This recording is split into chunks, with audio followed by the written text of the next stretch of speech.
Amen. Alléluia.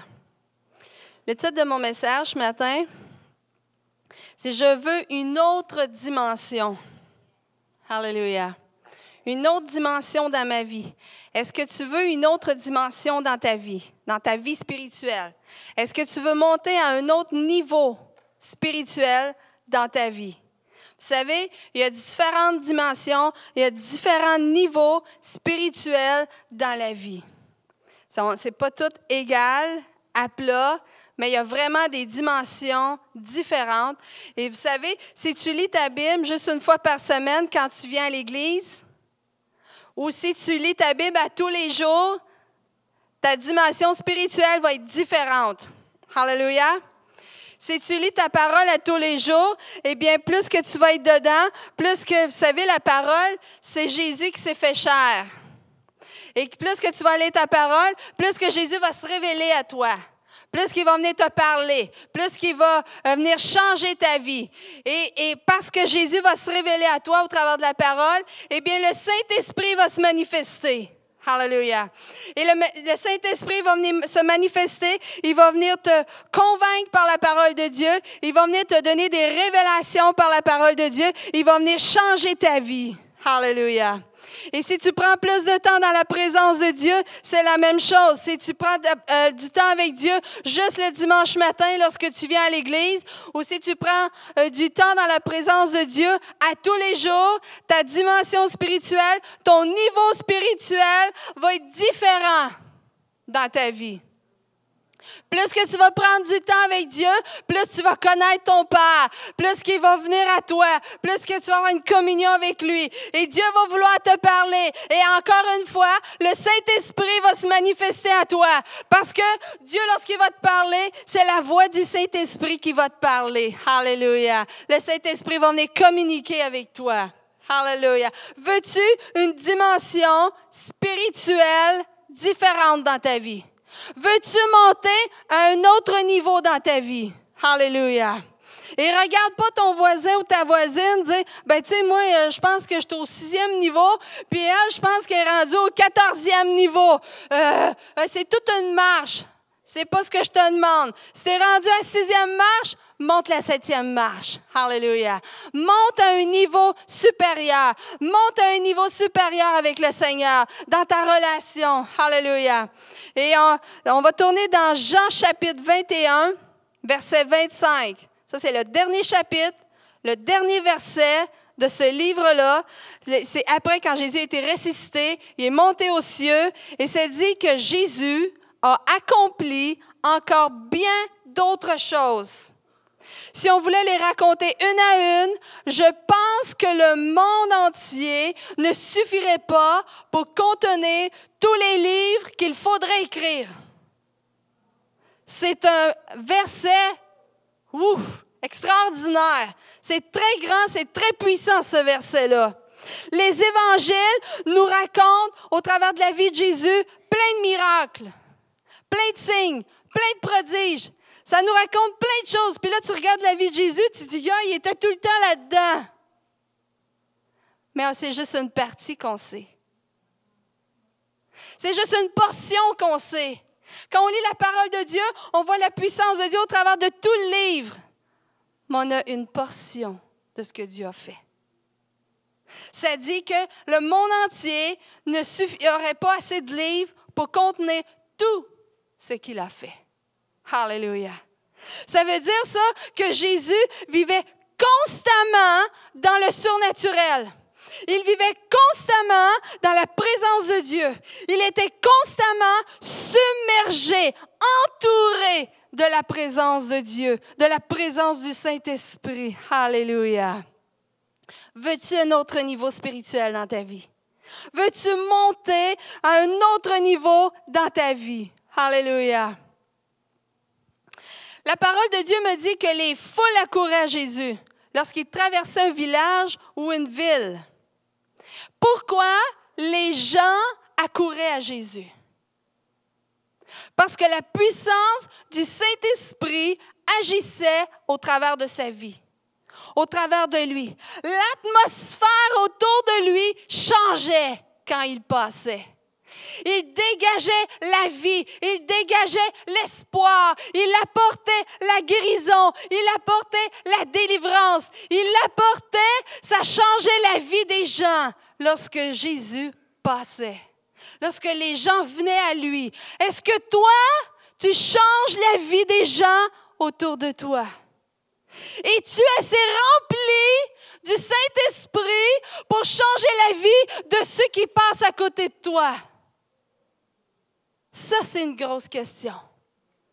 Et c'est pour ça que ce matin, c'est le cri de mon cœur, le cri le plus profond de mon cœur, que Dieu se serve de moi, que la puissance de Dieu me remplisse à un tel point que lorsque, comme Pierre, lorsque je vais passer à côté de toi, tu vas tomber, tu vas être guéri, tu vas être délivré, parce que je vais être tellement rempli, ça va déborder de ma vie.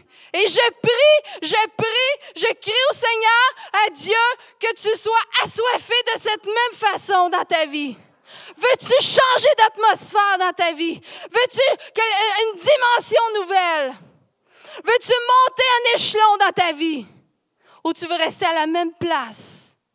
Tu passes à côté des gens et tu ne fais aucune différence. Ou lorsque tu passes à côté de quelqu'un, ça fait toute une différence. Les gens sentent l'odeur de Dieu. Les gens ressentent quelque chose. Ils ont la chair de poule quand ils passent à côté de toi ou quand ils t'entendent dire une parole, ils sont saisis. Mais qu'est-ce que tu as, toi? Qu'est-ce que tu as en dedans de toi? Qu'est-ce que tu dis là? Il y a quelque chose en toi qui se dégage.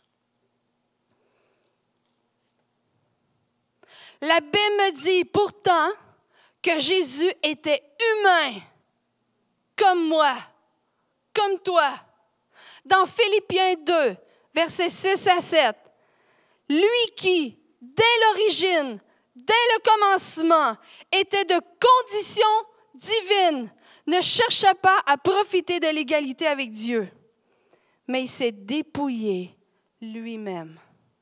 Il a enlevé sa divinité comme un manteau. Il a laissé son manteau de divinité au ciel. Et il est venu sur terre en tant qu'homme, comme nous, comme toi, comme moi. Il se rendit semblable aux hommes à tout point. Et tout en lui montrait qu'il était bien un homme. Il vivait dans ce monde dans un corps humain, comme toi et moi. Mais quelle est cette différence y avait-il entre lui et moi? Pourquoi lui, lorsqu'il passait à côté des gens, leur vie était transformée? Et que moi, je fais presque pas de vagues, presque pas de différence. Et Jésus, lui, tout était changé à son passage. Pourtant, il était humain, comme toi. Pourtant, la Bible me dit dans Jean 14, 12, vraiment, je vous l'assure, celui qui croit en moi accomplira les mêmes œuvres que je fais. Jésus ici est en train de dire, tu vas faire les mêmes choses que moi. Tu vas même en faire des plus grandes si tu crois en moi.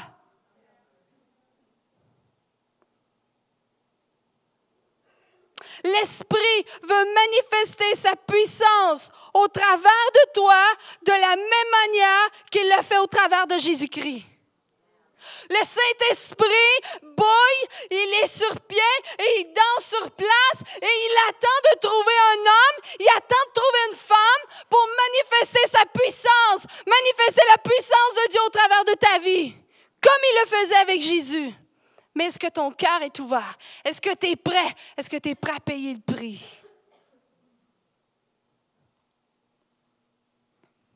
Dans Jean chapitre 16, verset 7, il dit, pourtant c'est la vérité que je vais vous dire. Il vaut mieux pour vous que je m'en aille.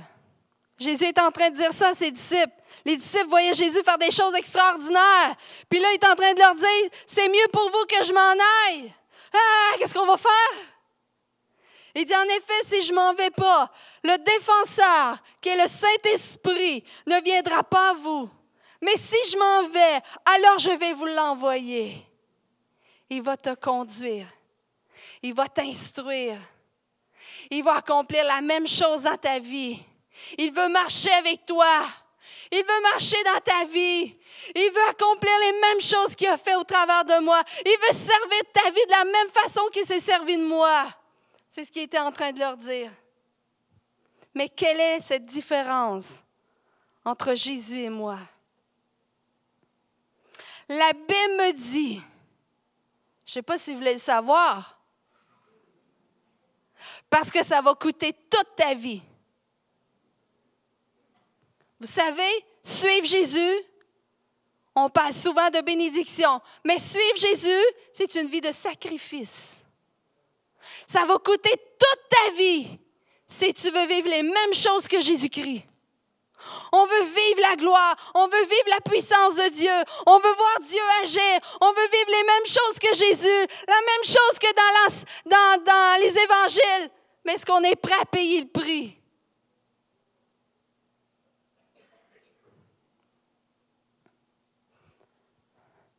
La Bible dit que Jésus passait des heures dans la prière.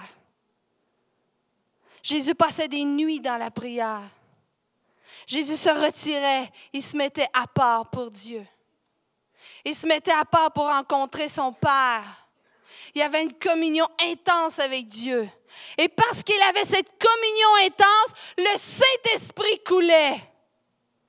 Des fois, on se demande où ce qui arrive, le Saint-Esprit. Comment il arrive pour agir dans notre vie? C'est cette communion avec Dieu que le Saint-Esprit va couler. Mais on doit avoir cette communion avec Dieu, cette intensité dans la présence de Dieu. Alléluia. Jésus a vécu loin des plaisirs de ce monde. Ouch! Ça coûte cher. Ça coûte ta vie. Jésus a vécu loin des plaisirs du monde. Il a vécu dans la présence de son Père. Il est venu sur terre pour faire la volonté de Dieu. Est-ce que tu veux accomplir la volonté de Dieu? Parce que ce que le Saint-Esprit a fait au travers de Jésus, il cherche des hommes et des femmes pareils pour continuer l'œuvre, pour continuer d'étendre le royaume de Dieu. On est appelé à étendre le royaume de Dieu. Alléluia. Qu'est-ce que Jésus a dit à ses disciples lorsqu'il les a appelés?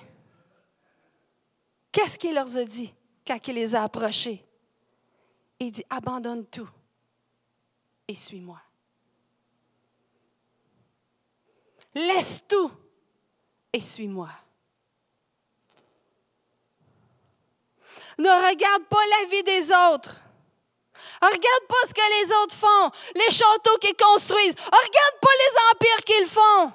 Tout ce qu'ils ramassent, regarde pas. Laisse tout et suis-moi. Alléluia. Ça va coûter toute ta vie. Jésus était consacré à Dieu. Il était mis à part. Il était oint, rempli du Saint-Esprit. Et vous savez, l'onction, c'est exactement ce que ça signifie. Quand un prophète dans l'Ancien Testament venait oindre un prophète ou venait oindre un roi, il était pris et il était mis à part. Il avait une vocation spéciale. Et tout ce qui n'avait pas rapport à sa vocation devait être tassé. Et il devait rester dans l'appel de Dieu. Se consacrer totalement à ce que Dieu avait mis sur sa vie. Alléluia. Et peut-être que tu vas dire, Lynn, là, t'exagères un matin. OK. On va regarder ce que Jésus a dit. Dans Jean chapitre 15, verset 19, ça dit, si vous faisiez partie du monde, si vous faisiez partie du monde, il vous aimerait parce que vous lui apparteneriez. Wow! Pas facile à prononcer. Appartiendrait. Il vous aimerait parce que vous feriez les mêmes choses que lui. Vous savez, quand on vit la même façon que le monde nous aime. mais commence à vivre différemment. Est-ce que le monde va t'aimer autant? Mais vous n'appartenez pas au monde parce que je vous ai choisi du milieu du monde. C'est pourquoi il vous poursuit de sa haine. C'est pourquoi que le monde ne vous aime pas. On dit, ouais, tu sais, j'aimerais ça que tout le monde m'aime. Si tu suis Jésus vraiment, Jésus a dit dans sa parole, je ne suis pas venu pour mettre la paix, je suis venu pour mettre la division. Parce que lorsque tu changes de vie, tu changes de chemin, tu changes complètement ta vie, il y a une division qui se fait. Rappelle-toi lorsque tu as donné ta vie à Jésus et tu as commencé à dire à ta famille que tu avais accepté Jésus dans ta vie. Oh! Quelle opposition! Il y en a que c'est moins pire, mais il y en a qui vivent toute une opposition. Oh, t'aimais mieux comme tu étais avant. Tu étais sous, tu te droguais, c'est pas grave, on t'aimait mieux comme ça. Le monde t'aime parce que tu vivais comme eux. Mais lorsque tu changes de vie, le monde ne t'aime plus. Maintenant, on fait partie du royaume de Dieu. On ne fait plus partie de ce monde qui est contrôlé. Et si tu es vraiment un disciple, tu es en mission. Étendre le royaume de Dieu. Alléluia. Alléluia. On n'est plus sur terre pour bâtir notre propre vie. Mais on est sur terre pour étendre le royaume de Dieu. Alléluia. Et je remarque que souvent, on est influencé par le monde. Nous aussi, on veut bâtir, on veut faire des choses, on veut faire plein de choses, on veut accumuler des choses, on veut faire plein de choses comme le monde. Ah, mais ils ont l'air d'être bien, ils ont l'air d'avoir du fun, ils font le tour de la planète. Wow!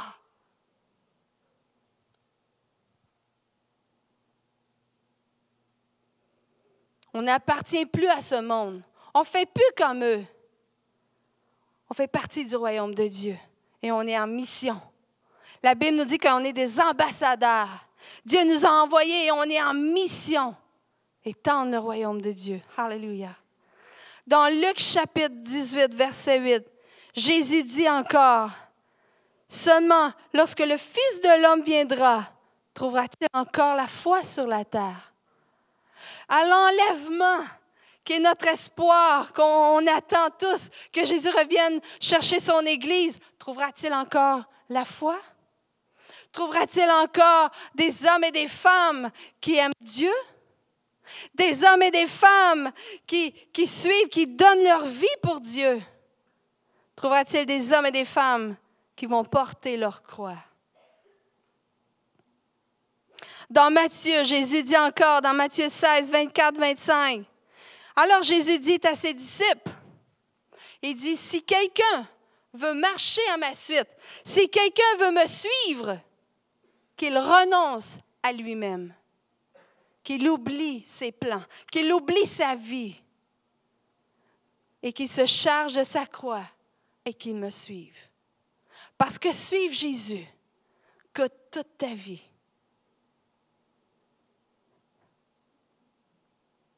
Tu ne vivras plus pour toi-même. Car celui qui est préoccupé de sauver sa vie la perdra. Des fois, on ne veut pas perdre la face. On veut être un peu comme les autres. On veut être accepté des gens. Si tu te préoccupes de sauver ta vie, tu vas la perdre. Mais celui qui perdra sa vie, qui va abandonner, la retrouvera. Alléluia. Et des fois, j'ai l'impression qu'il y a des chrétiens qui pensent parfois que « Ah, mais quand c'est au ciel, qu'est-ce que je vais faire? Qu'est-ce qu'on va faire au ciel? On va juste chanter.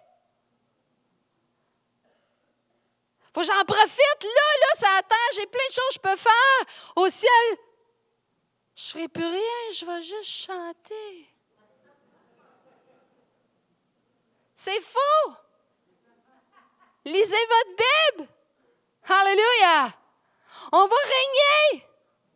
Alléluia. Il y a une autre vie de l'autre côté. Vous savez, avant qu'Adam et Ève aient été influencés par le diable, Jésus les avait mis sur terre et c'était supposé d'être la perfection. Ils étaient supposés de vivre pour l'éternité.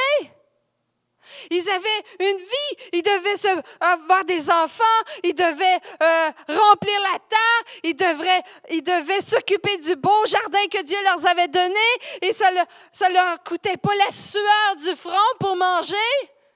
Et c'était pour être une vie extraordinaire. Les animaux venaient à eux, il n'y en avait aucun qui était sauvage. C'est ça que Dieu avait prévu. Et c'est ça qu'on va retrouver. Alléluia. Oui, on a une vie après la mort. Oui, lorsqu'on va quitter la terre, il y a une autre vie. Alléluia. Et qu'est-ce que ça coûte de perdre notre vie ici pour quelques années et d'en retrouver une pour l'éternité? Alléluia. Alléluia. Une vie extraordinaire, lorsqu'il n'y aura plus de peur, lorsqu'il n'y aura plus de deuil, lorsqu'on ne pleurera plus, on ne chicanera plus, il n'y aura plus de haine, il n'y aura plus... Le diable ne sera plus là! Alléluia!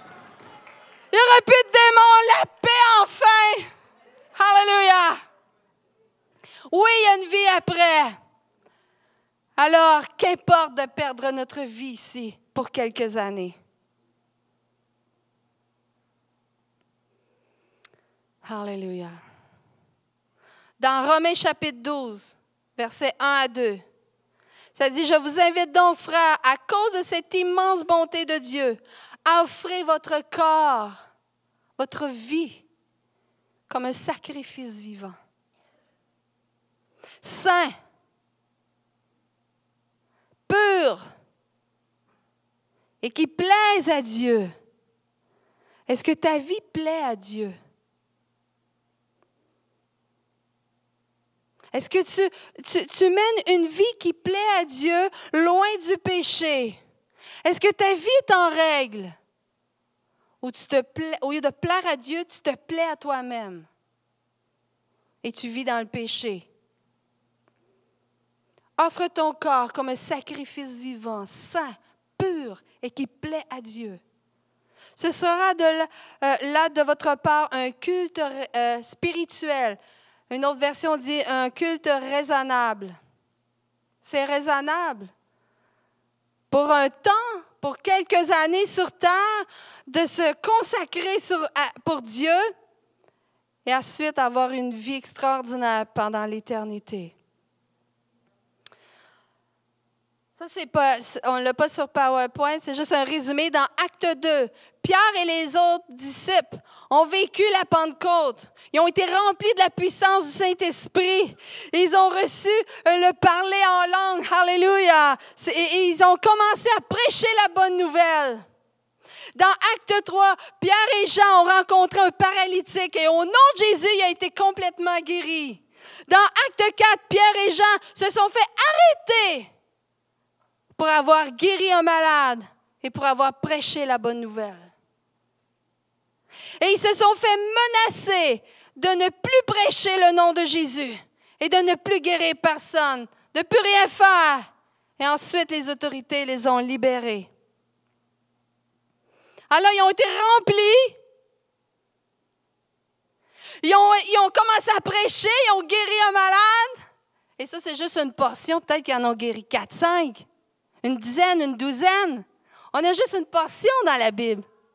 Alléluia. Alors là, ils ont guéri des malades et là, ils se sont fait arrêter, ils se sont fait menacer et là, ça les a un peu... Et l'histoire dit après qu'ils ont retourné avec les autres disciples, avec d'autres gens. Et dans Acte 4, versets 29 à 31, ils étaient un peu découragés. Là, ils ont commencé à prier. On dit, maintenant, Seigneur, vois comme ils nous menacent et donne à tes serviteurs la force d'annoncer la parole avec une pleine assurance. Alléluia.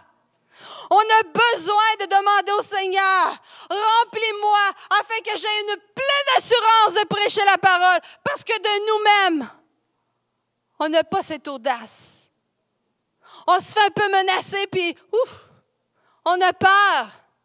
On a besoin d'aller vers Dieu. On a besoin d'aller dans sa présence. On a besoin d'être rempli du Saint-Esprit pour être capable de continuer. Verset 30. Étends ta main pour qu'il se produise des guérisons, des miracles et d'autres signes au nom de ton saint serviteur, Jésus.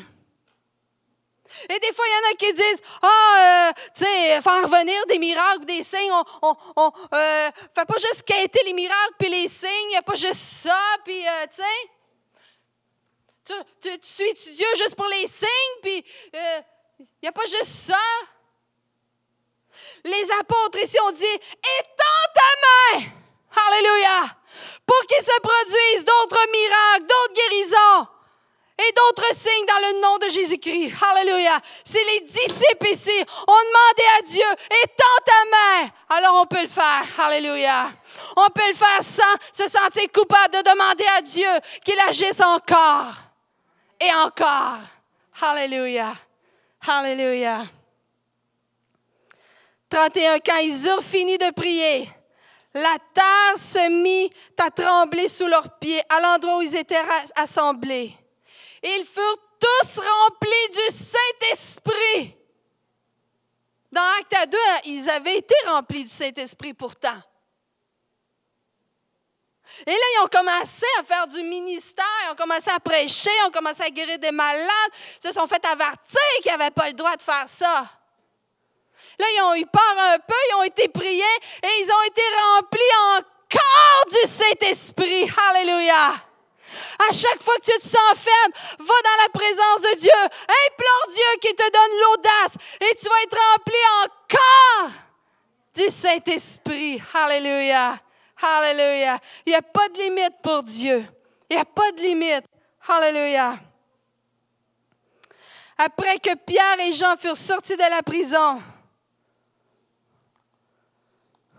ils ont été remplis encore. Encore.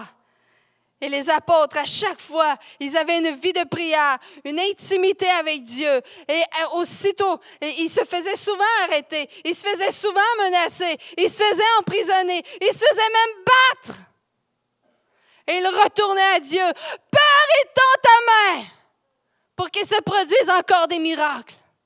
Donne-moi l'assurance d'annoncer encore ton évangile, malgré les menaces, malgré qu'on me dit que je n'ai pas le droit de parler de toi. Alléluia. Et là, on entre dans une saison d'été, la saison des vacances. C'est pas le temps de se relâcher. Alléluia. Et souvent, c'est ce qui arrive un peu l'été. On se relâche, on est en vacances, puis on prend ça smooth. Ah, mon cerveau en a besoin. Et on prend ça tranquille. Mais ce n'est pas le temps de se relâcher, frères et sœurs. Alléluia. C'est le temps d'aller vers Dieu et dire, Seigneur, prends ma vie. Prends-la toute. Je te donne mon corps, ma vie, comme un sacrifice vivant durant l'été. Alléluia. Et je me mets au défi, et je te mets au défi durant l'été, de lire ta parole encore plus, de prier encore plus, d'aller dans la présence de Dieu encore plus, afin que le Saint-Esprit se manifeste dans ta vie. Alléluia. Veux-tu vivre une autre dimension? Veux-tu vivre une autre dimension? C'est le bon moment aujourd'hui. C'est le bon moment durant l'été. C'est pas le temps de tout arrêter durant l'été. Mais durant plutôt tes activités, durant plutôt tes voyages, ce que tu vas faire, c'est le temps de te consacrer parce que tu vas avoir plus de temps. Alléluia! Il faut en profiter parce que quand la vie court, c'est plus un défi de venir dans la présence de Dieu. Mais quand on est en vacances, on a beaucoup plus de temps. Alléluia. Et c'est le temps de se remettre sur le piton, comme on dit. Alléluia. De se remettre à la page. Alléluia. Alléluia. Oh, gloire à toi, Seigneur. Seigneur, c'est le temps de rechercher Dieu, d'implorer Dieu pour sa puissance, afin que les signes et les prodiges nous accompagnent. Veux-tu plus dans ta vie? Est-ce que tu veux vivre plus? Ça va coûter ta vie. Il va falloir que tu te sacrifies. On pense que le salut est gratuit. Le baptême du Saint-Esprit est gratuit. Mais Jésus dit, renonce à ta vie. Offre ta vie en sacrifice. Jésus vivait dans la puissance parce qu'il était constamment dans la présence de son Père. Il avait constamment cette intimité. Il y avait tellement d'intimité qu'il savait ce que son Père pensait. Il savait ce qu'il voulait. Parce que le Saint-Esprit se manifestait dans sa vie. Alléluia. Alléluia. Alléluia. Je vais vous demander de vous lever. Alléluia. Que l'Église ne soit pas juste reconnue comme des bonnes personnes, mais que l'Église soit reconnue pour une Église puissante. Alléluia. C'est ce que Dieu veut. Dieu, c'est ce qu'il veut pour son Église. Il veut une Église puissante, remplie du Saint-Esprit. Ça dit dans la parole de Dieu, dans Joël, que dans les derniers jours, Dieu va répandre de son esprit. Alléluia, sur toute chair. Toute chair. C'est disponible pour chacun de toi. Pas pour quelques personnes, mais pour chacun de toi, c'est disponible. Ça va être répandu sur toute chair. Alléluia. On est appelé à être une église dans la fin des temps, une église puissante. Alléluia. Le monde doit savoir. Le monde doit savoir que le Dieu habite au milieu de son peuple. Comme dans l'Ancien Testament avec le peuple d'Israël, les gens, les autres nations savaient que Dieu habitait au milieu de son peuple. Quand son peuple arrivait pour la guerre, il y avait plusieurs nations, il y avait peur d'eux parce qu'ils disaient, on sait que Dieu est avec vous. Alléluia. Et les gens doivent savoir encore aujourd'hui, le monde doit savoir que Dieu est parmi nous. Alléluia. Mais ça doit se voir. Ça doit se ressentir. Les gens doivent le voir dans vos vies que vous êtes différents. Ils doivent voir la puissance de Dieu dans chacun de nos vies. Alléluia. Est-ce que tu as soif de Dieu? As-tu soif de plus?